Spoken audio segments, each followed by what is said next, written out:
Magicbricks Research has recently released its quarterly PropIndex report, talking about the demand, supply, and pricing movements in the real estate sector over the July-September quarter. This report throws some very interesting data and stats. Today, we are going to discuss about some of these findings and what do they mean for you as a consumer or an investor. What should you be looking forward to, and what do they imply in a larger scheme of things? Namaskar, I'm Prasun Kumar and you're watching this new episode of The Property Show on MBTV, world's largest real estate online platform. To discuss PropIndex report's findings and throw some light on it, what do they mean for you as a consumer and investor, I have got an elite set of panel today. I've got Mr. Abhishek Bhadra in the studio, who is research head at Magicbricks. He'll tell us about the findings of the report and what insights are coming out of it. We have got Mr. Vadodaria, who is founder and CEO of Nila Spaces based out of Ahmedabad. We have got Mr. Viren Mehta, who's founder and director of ElitePro Infra. It's a real estate advisory firm based out of NCR. We have Dr. Vishesh Rawat, who is vice president and head of marketing, sales and CRM at M2K Group, which is again a developer based out of NCR. And we have Mr. Rajeeb, who is head of department of sales of marketing at Adani Realty. He's joining us from Mumbai. Welcome all of you, gentlemen. So let's begin this conversation. Very interesting finding today. Abhishek, what are some of the top headlines that are coming out of last quarter's PropIndex report? Thanks, Prasun, and hi everyone on the panel today. So, as you rightly mentioned, after 2 quarters of decline, which is OND 24 and JFM 25, the last 2 quarters have seen an uptick in demand. So this quarter, we are seeing a 3.1% QOQ increase in demand, which comes on the back of a 4% QOQ increase in demand in the last quarter. So clearly the market seems to be, moving in the north direction right now, and all the policy moves that the government has kind of done and all the positive changes that has happened seems to be paying off, and consumers seems to be now, going back into the market, right? So that's one part. Second is supply. The total available inventory in the market seems to be flat. So clearly, the new launches and the new projects that we're seeing entering the market in the last 12 to 18 months seems to have dried up. Of course, we have developers on the panel, they can talk more about it. So that's the second finding. The third key finding that you rightly said is infrastructure-led growth. So, when we talk of that, there are some of the key markets like, we are looking at Panvel, Kharghar in Navi Mumbai, where demand has shot up by 20% on a quarter-on-quarter basis. Because of the Navi purely Mumbai airport. Because of the Navi Mumbai International Airport that's coming up.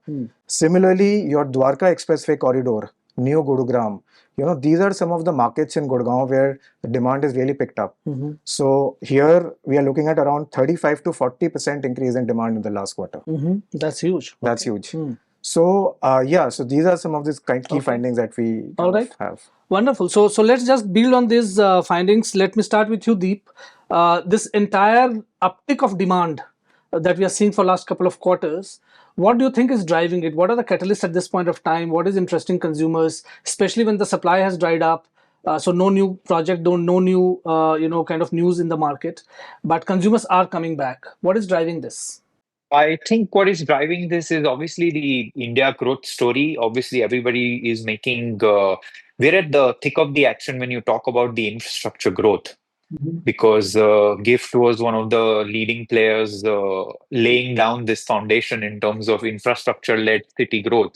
And now it has started delivering. We're seeing the premium that it builds up on, and the amount of premium that you can build up on it in terms of the inventory that you have. So both our projects have been doing substantially well, and the demand, I think, across on board has picked up. However, on the supply side, it's been flat. I have a few of my views in terms of, the... So we'll come to that. Deep supply we'll talk about separately. Right now, let's just focus on what's driving consumers back in the market. What is driving this demand? And you're saying that infrastructure, to your mind, is a key catalyst. Absolutely, and will be, because you can look at notable exceptions like Hyderabad and Bangalore. Bangalore is a place where you take maximum number of time to cover 1 kilometer compared to something like Hyderabad, which is really making it affordable, making it accessible for people. not making real estate out of people's touch, which is happening in majority of urban Indian cities. Okay. Rajeeb, let me come to you. Uh, uh, the perspective that Deep is giving is infrastructure seems to be the sole driver at this point of time. Do you also see other, fundamentals playing a role over here underpinning this entire growth? Yes, I agree. I think infrastructure is the biggest driver. Then, if you see the Bombay or Maharashtra market, also it's purely infrastructure which is driving the sentiment and also the growth in the real estate markets. That's one. The second thing, what we are seeing in the market is that people are upgrading to bigger size. I think that's one thing which is coming out very clearly is that your 2 BHK guy is buying 3 BHK, if not 3 BHK, 2.5 BHK, and 1 BHK is almost not there in the market. So if you see from a perspective that it's not only the number of sales happening, but the higher ticket size or the higher configuration is doing well. I think that is one of the trend which is really significant in a market where we talk about per square feet rate and people buy a lot of projects based on the ticket size. But today, the aspiration levels are very high and people wanted to buy the bigger size. I think that is driving the market northward. Purely that people are buying more area and the revenue is becoming more. That's second point. Third, we have seen that today, if you see people, if they have to put money, whether it's a retail investor or a bulk investor, they're comparing where the return is high. I think today the stock market somehow is at a stable position. I think somewhere we have to see that if we have that extra money and if we can pay some bit of money and take a home loan and get a asset class like real estate, I think that is happening. So somewhere, we have been competing with real estate. The real estate is been competing with stock market when it comes to investment. And that has been there, that has been there at least in North and West. People do think whether to put money in the real estate or stock market. But currently, I think, last 2 quarters, as rightly said in the report also, it's been sluggish for the stock market where real estate has taken that opportunity. Okay. I think that is happening. The last part, the demand growth, if you see, purely happening in a corridor, in a projects which are on an RTMI stage. I think that is a good thing which is happening currently. If you see, purely people are waiting till the project to get over. I think that is one thing is helping that the speculators are out of the market. At least I can talk about Bombay to a large extent and Maharashtra market. That gives a chance to the end user to come at the right price because RTMI products, when they can see the product, they can value the product and can see the amenities and everything is ready, and then jumping into it. I think that is one segment which is doing very well as compared to other segment is the RTMI. And that's where you'll see that the demand has picked up a lot in the RTMI as compared to under construction stage of the project. That's one. The last part I'll tell you that some of the developers are interestingly come out with the township theme and theme-based development. I think today consumer aspiration, because they are well traveled out, they're looking for something which is not only a 4 BHK, 3 BHK, 2 BHK apartment, but they're looking for a society or a gated community or a theme-based development or a township. I think today Indian consumer has gone beyond that 4 walls. I think they're looking for lifestyle amenities or something as a theme-based development. Like something which has picked up very well is the wellness theme. I think after COVID, a lot of people are getting into that wellness, and part of the wellness is the lifestyle amenities being provided by the developer and also increasing the size of the apartments. So everything is corresponding to that. And that is the big thing that has happened as a marketing trend. Okay, so there are 5 things that you have said that underpins this. Vishesh, do you echo the sentiment? Because real estate is a very local market. It's a local industry. So what's happening in Mumbai may not necessarily be happening in Delhi NCR. But do you necessarily echo this sentiment as well? Yes, to a large extent. Infrastructure is key growth driver. In NCR, you see in 2004, 2005, KMP Expressway was launched and it started. And alongside this, Kundli, Sonipat, all this belt got a big film.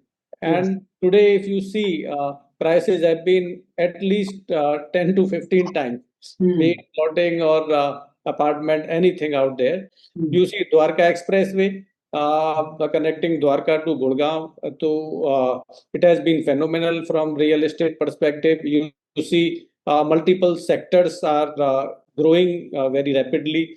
Sector 80, 81, 82, 83, 84, sector 104, 102, up to sector 110. So there is a very high speed growth in the real estate development here.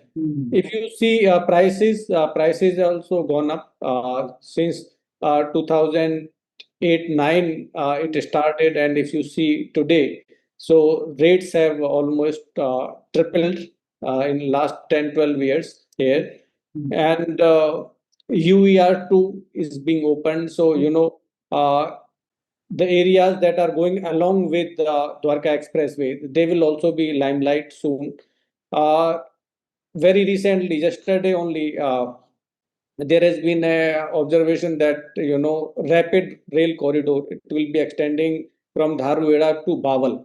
So along from Saraikale Khan to Gurgaon, Rajiv Chowk, Pachgaon, Dharwada, then Bawal. So this is going to be a next big hub, because Gurgaon is getting unaffordable for the masses as of now. You see, there are no apartments less than 2 CR in Gurgaon. It's very difficult to find out anything below 2.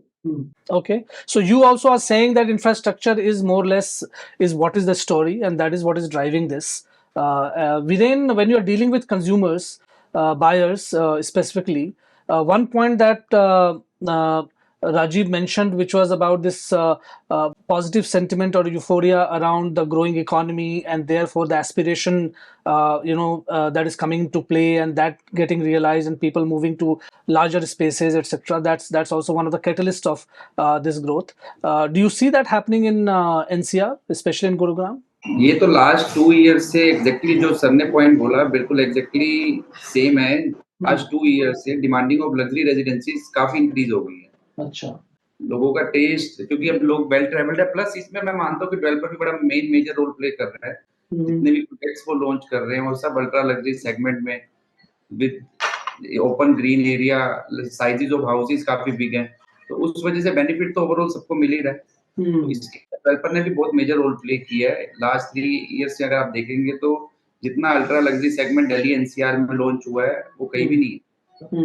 तो ये जो consumer का ये जो shift है, और आप बोल रहे हैं कि डिमांड भी बहुत है लग्जरी प्रोजेक्ट्स के लिए और प्रीमियम प्रोजेक्ट्स के लिए, तो ये जो शिफ्ट है आपके हिसाब से उसके पीछे प्राइम रीजन क्या है? प्राइम रीजन ये है कि एक पॉइंट राजीव ने ये भी बोला कि there is a competition between stock market and real estate in terms of returns, और लोग पैसे को अब इन्वेस्ट कर रहे हैं या निकाल करके शॉर्ट टर्म गेन के लिए भी इन्वेस्ट कर रहे हैं। तो रियल एस्टेट क्या ऐसा एसेट क्लास बन गया है और लोग उसके वजह से आ रहे हैं, या एक अंडरलाइंग एस्पिरेशन भी है कि अब अपग्रेड करना है लाइफ में? What are some of the driving factors, आपको क्या लगता है? आफ्टर कोविड जो मेरा मानना है, जो हमने एक देखा है ट्रेंड, रियल एस्टेट एक्चुअल लोगों को रियल एसेट ही लगती है। लोग ज्यादा सेफ और सिक्योर समझते हैं रियल एस्टेट में इन्वेस्ट करना as comparison to stock market and other aspects. Okay, because safety security much better है रियल एस्टेट के अंदर। सेकंड, जो लोगों का माइंडसेट है वो भी काफी चेंज हो गया है थ्रू ओनली ये अपग्रेडेशन वाला जो काफी ट्रेंड चला है ना, उस रीजन से भी। तो इस वक्त अब बायर का सेगमेंट जो है ना प्रीमियम ज्यादा है। आप देखेंगे ब्रांडेड रेजिडेंसीज भी दिल्ली एनसीआर में काफी बैक टू बैक लॉन्चेस हो रहे हैं, राइट, फुल ऑफ डिमांड। ठीक है, Rajiv, let me come to you. We talk a bit about this stagnancy in supply as well. The point that Abhishek was making, and Abhishek, I just want you to highlight this a little bit more before I go to Rajiv. The stagnancy that has come in supply, what could be the reason? Is it because there is an over build-up of inventory, and therefore the focus is on now liquidating that inventory? Or is there any other underlying reason why supply is kind of seem to be drying up now?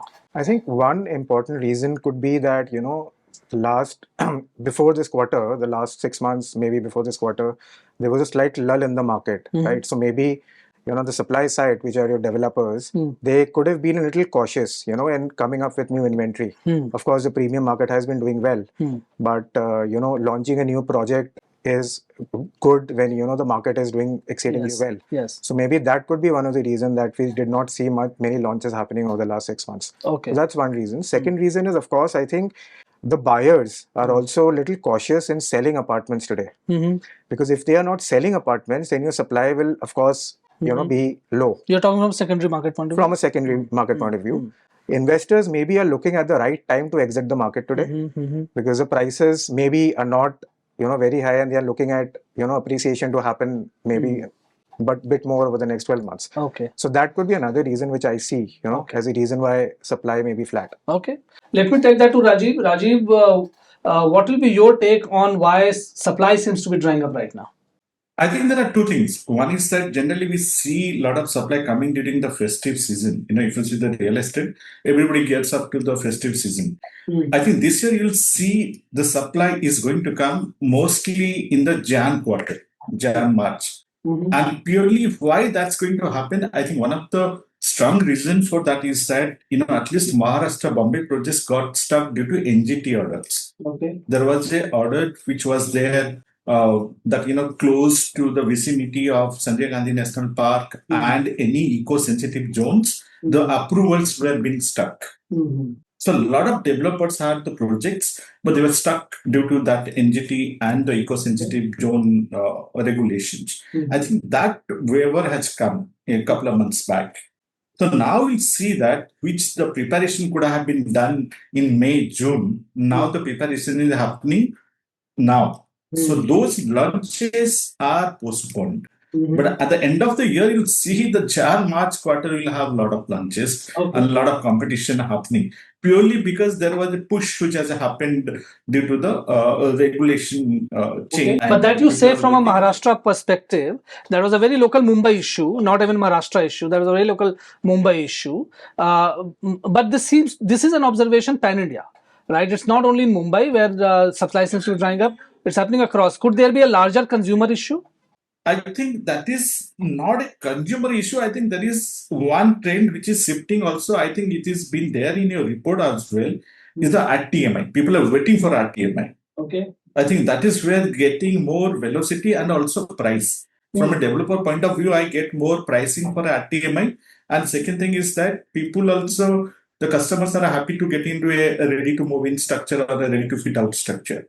I think that trend has moved very clearly. And that is where you'll see today most of the developers are not launching in a hurry, but they are doing all their homeworks, and at the plain stage they are launching it. I have seen some of those A-grade developers. Earlier we used to launch during UI. We used to call it a soft launch, UI phase, all those things that we used to do, and we used to launch the project, once we are ready for ERA or ERA is there.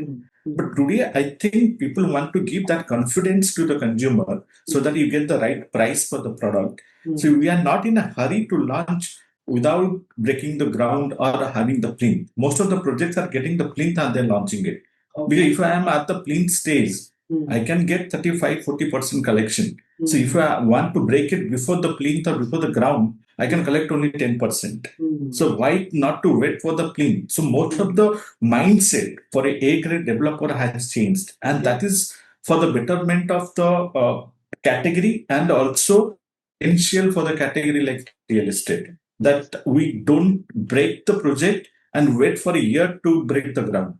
So that's a good point you make, Rajeev. That's a good point you make, and that also it leads to better consumer trust and better consumer appreciation. That's one part of the story, but it also means that the category is maturing, is that developers are no longer in a hurry to kind of a launch project even before things are in place, and therefore consumers feeling uneasy about it. So that's a good point. Deep, let me just take this thought to one of the realization which has come, the more that you sell during the pre-launch, your cash flow gets stressed out. Because you don't match the pricing. Because you sell more on the pre-launch in a euphoria and make sure that you get that pricing. Then increasing the pricing becomes pretty difficult. Because you sold a good amount of your inventory at a reasonable price. After that, you want to increase, every year 7 to 8%, 10% so as to match your cash flow. That becomes difficult. And people have realized that, the builders have realized. And that's where you will see the staggering of the project is happening, and the phasing of the project is done in such a way that let's maximize the pricing for the product which deserves that kind of pricing. Okay, actually, the point that you're making, we see something else happening in Delhi NCR market in a way, where the same practice of launching at a certain price and then every 2 months taking a price hike and moving in that cycle still prevails to a large extent here. But let me first go to deep the point that Rajeeb is making about stagnancy in supply. Which is to do with a local issue that he mentioned in Mumbai, but we see this happening across. What is the scene happening in Ahmedabad and other markets of Gujarat per se? Is this true there as well, or do you think that there was a inventory oversupply which is now getting kind of rationalized, and therefore developers are taking the right call to say, okay, fine, let's just liquidate at first, then before we launch anything else? What is happening in Ahmedabad, and what is your perspective on this?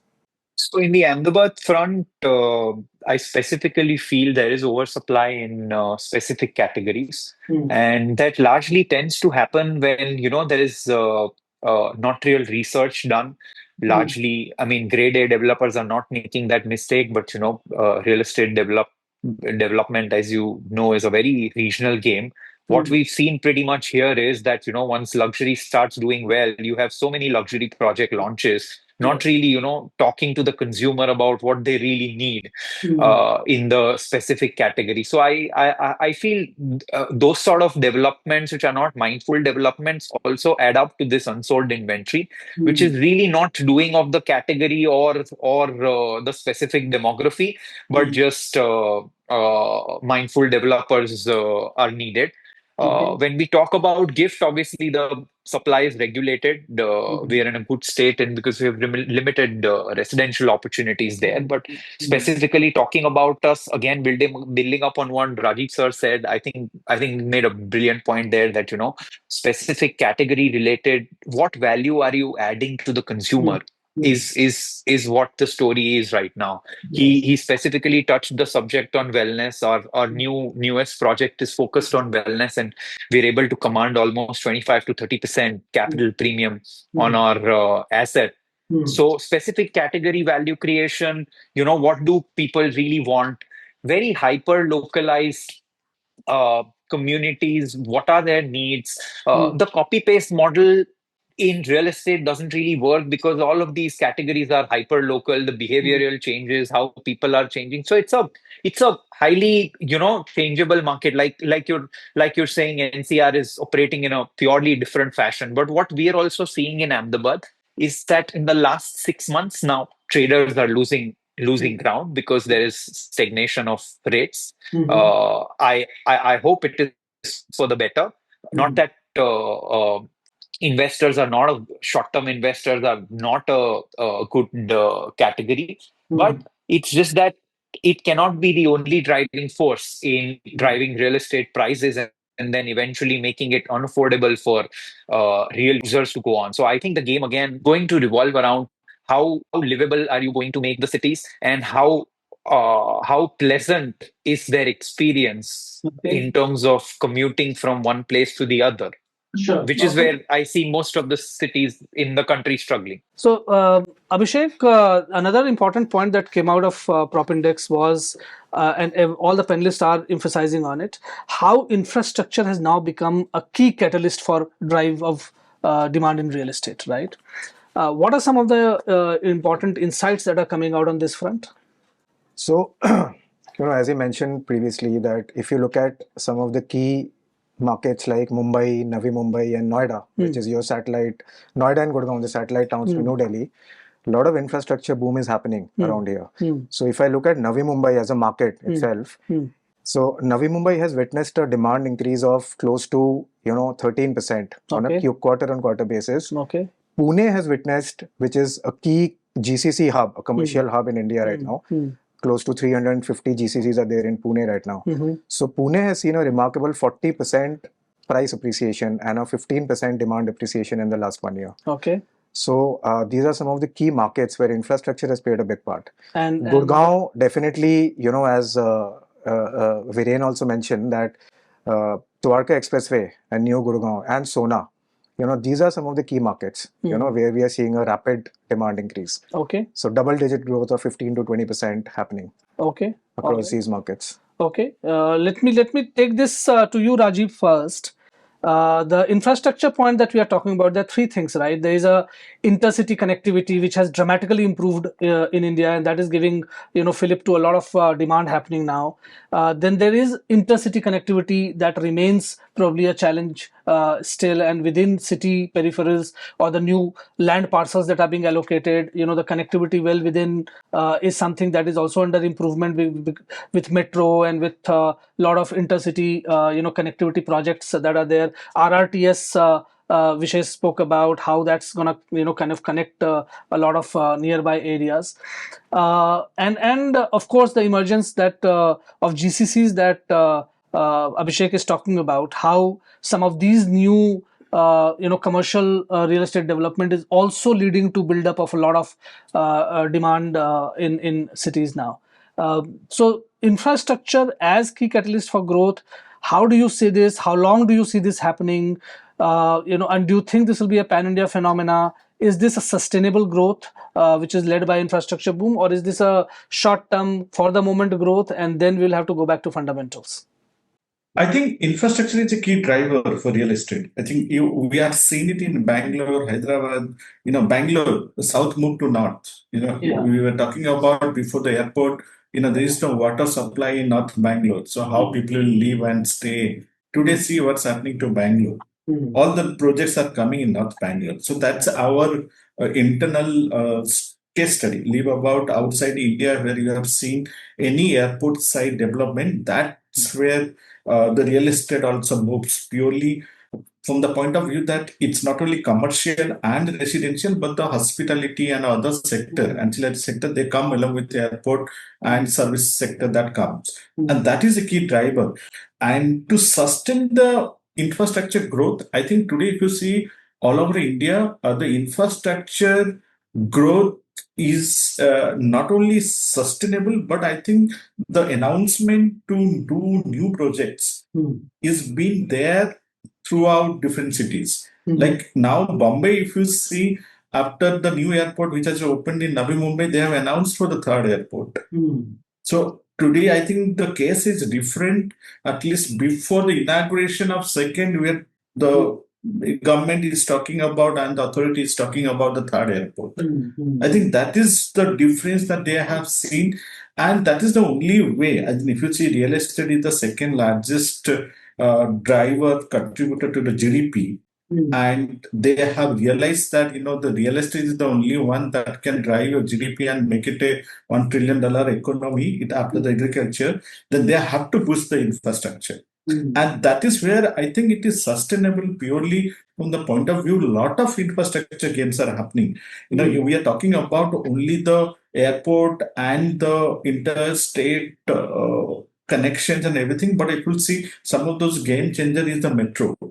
I think metro is going to be a game changer, at least for a big metro. Okay. That is where that connection matters, and your pricing phenomena will come to an extent, and that may benefit the consumer to a large extent. That will bring back your south close to north, and that's where the metro is placed. I think that is where, if you see the metro connection, what are the cities they have got into metro, and Bombay now it's getting the metro. That is the biggest driver for sustainable growth. Okay. And then the outside peripheral, coastal road is there. You have waterways, which is opening up in Bombay. I think even the airport is getting connected through waterways. I think this is the first airport in India which will be connected by road, metro, and waterways. So obviously the growth is being very strong with the infrastructure push being there. And second thing is that if you see the affordability, I think today everybody talks about real estate numbers, but if you see, the price has also gone up. So your affordability index is also coming down. So people, for the buyers, where you'll get affordable housing or which is reasonable housing. The definition of affordability is different for different cities and different geography, but the affordability index will come along with the infrastructure story only. Otherwise, you'll not get that affordable housing or the people buying the segment that we want to tap, which is just bottom of the pyramid or above the bottom of the pyramid. That's a segment. If you want to tap, it has to be infrastructure. It has to be the connection and connecting the main city island to the other parts of the city. And that's where you'll see the bigger townships coming up, and you see the number of homes coming, which is in a large amount, and people moving to that direction and buying something which is within their budget range and affordability is there. And that is where that affordable housing will pick up. So large part of South Central Mumbai going under redevelopment now. That's also going to bring down affordability index, because now you have new structures coming up, different rates applying, and that the entire locality will get pulled up now from a pricing point of view. Absolutely. See, the redevelopment is the only solution for the main island city, like the Bombay. So where you get the supply through redevelopment. But there is a demand always for that, because your supply is not so much that, it over surpasses the demand. But what is that infrastructure will do is that it will create a bigger cities, bigger townships. Like if you, for example, Panvel, Navi Mumbai, all these locations will see bigger township projects now. And that township will have all the range of configuration and portfolios. Starting from plots to villas to condominiums having 1 BHK, 2 BHK, 3 BHK. So that is where the game changer will be there, having a township projects. And then today the NCR story is more towards NCR developing rather than Delhi developing. It's more of an NCR story, because it got that kind of land parcel, the growth can happen. But that's happening to all major cities in India, isn't it? I mean, in Delhi it's about NCR, it's Mumbai it's about MMR, in Bengaluru and Hyderabad now you are expanding outside of ring roads, and it's going in a absolute horizontal expansion. Exactly. Right? So exactly. That's where your township story, having homes which are affordable and having a low ticket price homes is becoming reality. Okay. And that is where that inclusivity will come. So the real estate will be no more for only for those guys, who have income of 50 lakh plus. At least, that inclusivity will come when you have a township development, when you have an infrastructure connection where I can get access to a lot of land parcels. Okay. And that accessibility to land parcel will give you the supply. And not only supply, but affordability. More than supply, I think it's inclusivity to all the segment of the pyramid. I think land parcel, pricing and, the accessibility is another topic altogether to discuss, because that's an important, aspect of this entire piece. But let me come to you, Vishesh. The point that Rajeeb made is how cities are expanding, and therefore the point that you earlier made that, affordability index is going down. The definition of affordability is changing. If you want to stay in the main city or periphery of the main city, there is a certain cutoff that applies now in terms of minimum price that a project is available at. And in that light, therefore, the intercity infrastructure that is getting developed through metros or through other connectivities that are happening, RRTS or better roads, etc., how important a role that is going to play in development of a lot of these new affordable areas where you can have a 75 lakhs rupees or a less than 1 crore rupees house still available. India is growing and population is moving towards urban areas. So by a report, 40% of the Indian population will be in urban areas by 2030. So in that case, metros and suburban areas requires lots and lots of new inventories, apartments. So these rapid rail corridors and highways, obviously these are providing good connectivity with the nearby places of the urban areas. So this is a very organic growth, and there is going to be huge demand in next 4, 5, 10 years. And developers have to come up and they have to provide good townships and give options to the people who are coming in metros and who want apartments in the areas in the range of 1 crore to 2 crore, even below 75 lakhs to 1.5 crore bracket. So this will go in demand, because luxury, there is a select number of people that can afford 5 crore to 6 crore of apartment. However, the bracket is going up. I agree with Rajeev, because even in rural areas, even if you see the land prices, so they're going up. So the benchmark has moved up. So even in rural areas, agricultural land, now you will not get anything below 15, 20 lakhs per biga if you go in UP. So by that benchmark, even 1 CR apartment in peripheral areas of Gurgaon or Mumbai or any other city is a affordable thing in today's context. All right. Deep, one of the points that we also discussed was how concept-driven product, right, and concept-driven development is what is going to drive a lot of demand as well. Gift City is one of the best examples out there, how it has created a complete economy and a complete real estate ecosystem of its own.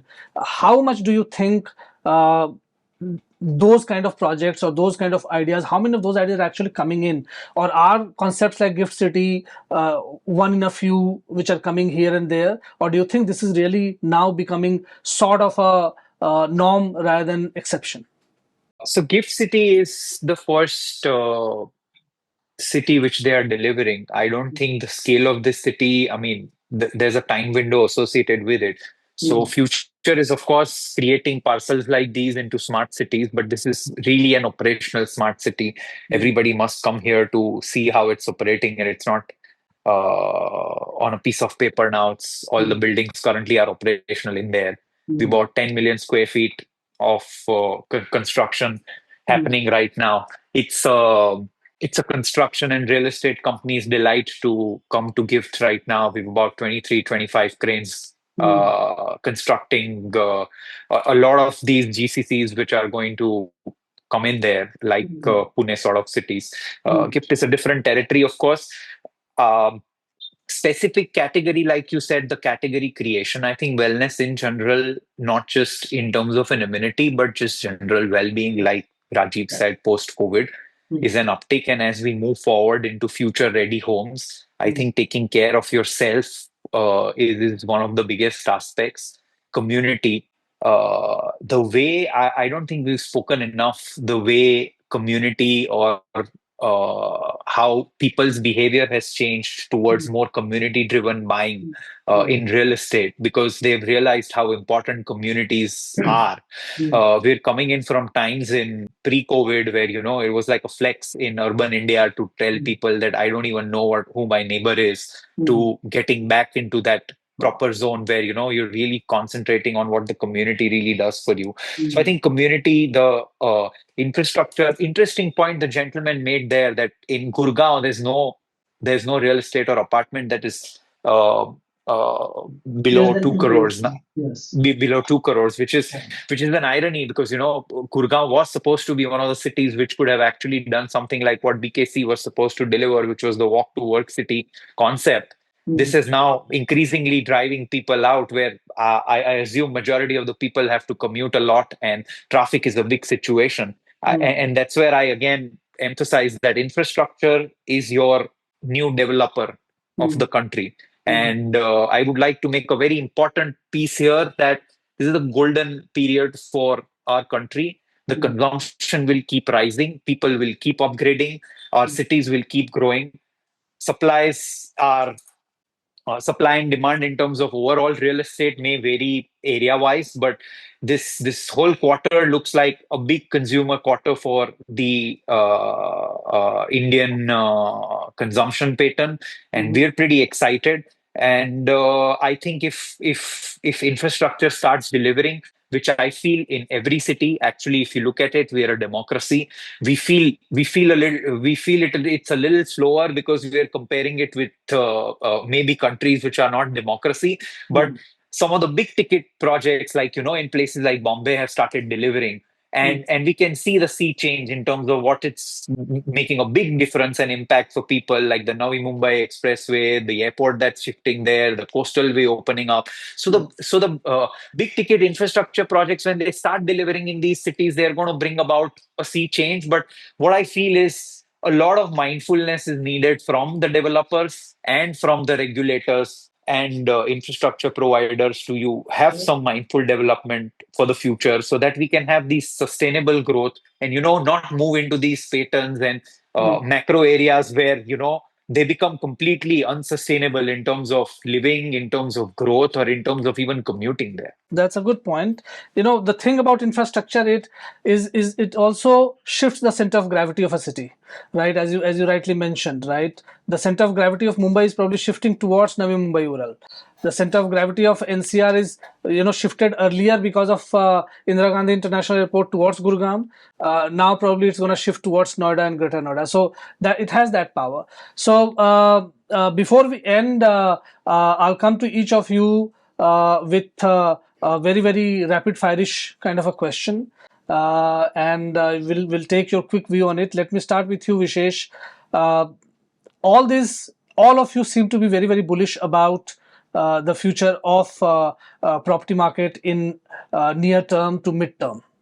What should consumers look forward to? We have discussed a lot of things. We have discussed how consumers are getting outpriced, how they have to move to periphery, how infrastructure is now kind of making a lot of those areas accessible, and therefore development will happen. And there are a whole lot of other things we have spoken about. What do you think consumers should expect over next couple of years, who are looking to invest right now or in years, in months to come? Either as investors or end users, what should they look forward to? There are two things. First, real estate market has structured a lot after RERA. Now customers can expect thoroughly transparent system wherein booking to delivery is refined, and I would say streamlined to a large extent. Number two, lots of new launches are going to happen, and I think customer will get more of variety in terms of unit size, because last 2 years large size unit has been in the trend, but now I think a smaller inventory will also be launched in NCR and other micro markets as well. This is my assessment. All right, Rajeeb, what's your assessment? What should consumers look forward to? I think consumers are becoming more demanding, and it's purely from the point of view that they're comparing the project with, more developed countries' projects. So I think the amenities, I think it is not the number of amenities that we give in a project will make the difference. It's the kind of amenities that you give, like something like, a serviced or branded clubhouse. So the quality matters is what you're saying. The quality and something differentiation. Like say the branded club a couple of years back, maybe people will think, whether they should give it, it will increase the maintenance cost and other things. But today, at least in the premium and premium to luxury segment, wanted to have branded residences, branded clubs, branded players coming and doing the entire service factor. I think that is going to be the key from an aspirational point of view on what customer is looking for. And the second part, from a segment which is more affordable segment, people will look to have something, which is a township concept, having everything as a sustainable township, where, you get, commercial, retail, healthcare, school, everything as a sustainable township. I think that is something people are looking today, and they are willing to pay a premium for it. All right, Deep, what's your quick take on this? So quick take is, if you're investing in a large scale project, which is probably starting out now, you're looking at delivery, which is 2030, you should focus on the developer's future readiness. If I rewind you back 5 years, we're talking about COVID. I think a lot of the world and real estate has changed in the last 5 years. So one needs to be preemptive. I feel in urban India, smaller functional homes with better amenities, making their life simpler, is going to be the ones that are going to really pick up as property prices keep rising. More smarter functional spaces rather than only space, especially for younger nuclear families. So I personally like that category. Okay. And sustainable development. We believe in sustainability. Both our projects are carbon neutral, even the construction process. But we believe that the investor of the future, or the guy who's moving in, it's going to give you a lot of rental premium going forward. The buyer of the future is more climate aware than the current buyer. Viren, आपको क्या लगता है consumers को अगले 1-2 साल में किस तरह की चीजें कंज्यूमर्स देख रहे हैं, चाहते हैं? मुझे जो हमने देखा है, जो कंज्यूमर की अब नेक्स्ट डिमांड वही क्वालिटी लाइफस्टाइल की तरफ ज्यादा मूव हो रही है, प्लस जो लग्जरी से शिफ्ट हो रहा है लोगों का ध्यान, जो ब्रांडेड रेजिडेंसीज का, जैसे सर ने भी मेंशन किया कि राइट नाउ द कस्टमर का जो मोर अट्रैक्टिव क्लब हाउस, कि कोई उसको एक अच्छा ऑपरेटर आके मैनेज करे, क्योंकि मोस्टली पहली सोसाइटीज में देखा है कि क्लब हाउस मैनेज नहीं होते, बना दिया डेवलपर ने, लेकिन एंड ऑफ द डे वहां पे फैसिलिटीज वैसी नहीं है। तो कस्टमर का ध्यान, नए कस्टमर्स का ध्यान उस जगह ज्यादा शिफ्ट होने का रीजन एक ये भी है कि क्लब को साथ साथ मेंटेन भी, ताकि उसको ब्रांडेड आकर उसको ऑपरेटर कोई चलाए, जिससे वो सारी फैसिलिटीज को यूज करता है। अच्छा, okay. So, viewers, infrastructure is going to continue to drive a lot of development in the property market. Our panelists believe that it's not only about the force of infrastructure, but it's also the changing dynamics of infrastructure. It's more about experiences, it's more about quality. The focus is shifting now, and infrastructure is going to enable new developments, new kind of developments, and newer areas of development. So there's a lot to look forward to if you're looking at investing in next couple of years. Do keep tuned in to the show, and we'll continue to bring such interesting topics for you to understand the market better. Thank you for watching MBTV, and if you have liked the show, don't forget to like, share, and comment.